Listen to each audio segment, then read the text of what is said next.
Why is play so important for children?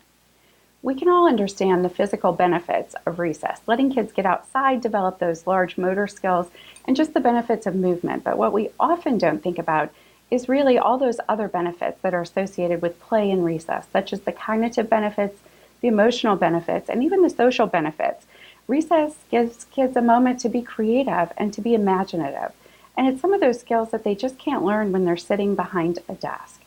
So when we think about recess, the benefits go far beyond just the physical. They go to all of those other skills that we're looking to help our kids develop when we're looking at the benefits of being a whole child and the well-being of our kids. What exactly do kids learn through play? They learn a wide range of skills. In fact, it's pretty amazing when you think about all the things they can learn. You know, the physical benefits, again, are one of those things that we all think about, the large motor skills. When they go and run and jump and climb and slide and play and just be kids, there's physical development that goes along with that. They also learn social skills, and I think this is something that it's important to think about. They learn conflict resolution. They learn how to communicate. We can all probably think of a time when we were out on the playgrounds where something went wrong, and it's a safe environment. It's supervised by adults, but yet those kids have to figure out how they're going to negotiate that situation. And finally, they learn emotional skills. Those are some of those things like resiliency and self-advocacy. Again, learning to speak up for themselves in a constructive, safe environment, which again, they all combine together, the physical, the social, emotional. They all go together to build safe, successful, and resilient kids. How does the importance of play translate to a child's school day? Recess and playtime is one of those times when kids just get to be kids. They get to hang out, be goofy, run around with their friends, socialize. It's one of those times when they really get to decompress from their focus and academic learning component. In fact, the Centers for Disease Control recommends that every elementary age child gets 60 minutes of activity in a day, and you can see how recess fits right into that component. One of the important things to think about is the fact that recess and gym class, physical education class, are two different things, and they actually work together to benefit the child. Where recess is unstructured, where they kind of just get to socialize and make decisions for themselves about the type of play they want to do, obviously that's very different from gym class. So it's important that they have both. Why are some schools cutting back on recess? Well, schools and teachers right now are under tremendous pressure to perform academically. Those academic standards are so stressed that sometimes those schools are looking for ways to increase that instructional time, and that's where they may cut back on recess. You know, what happens is that many of those individuals are now realizing that that short-term quick fix might actually have some long-term consequences.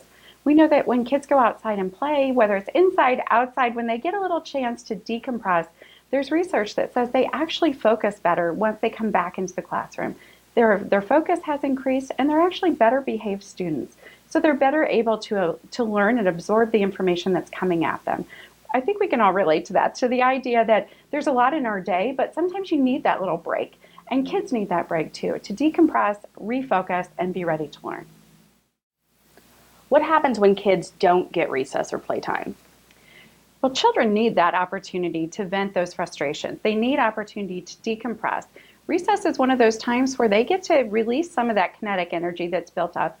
They can even go outside and vent anger or frustrations in a way that's constructive, which allows them to come back in and refocus.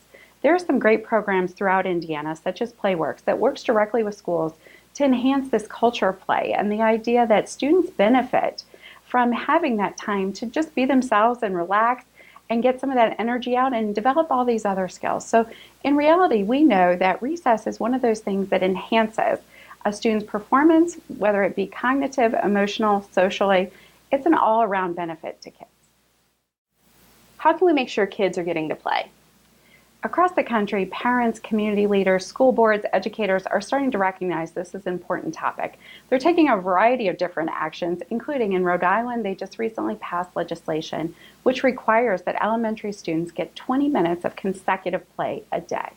In Texas, there's an elementary school that's experimenting by having 4 15-minute sessions of recess throughout the day for their elementary students.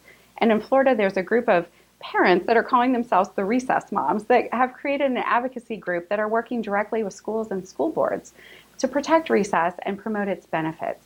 So there's really no one right way for us to go about talking about recess and making sure it's happening. The important thing is that we all understand that it has long-lasting benefits for our kids and that we work with our schools and our community leaders to advocate for recess. So if kids aren't getting the playtime they need at school, what can parents do to compensate for that at home? You can take it upon yourself to make sure your kid is active and to make sure that they have some of that unstructured playtime and free time that's so important to their development. You can do that by setting aside a time in your day with them to play. Give them some instructions. Here are some tools.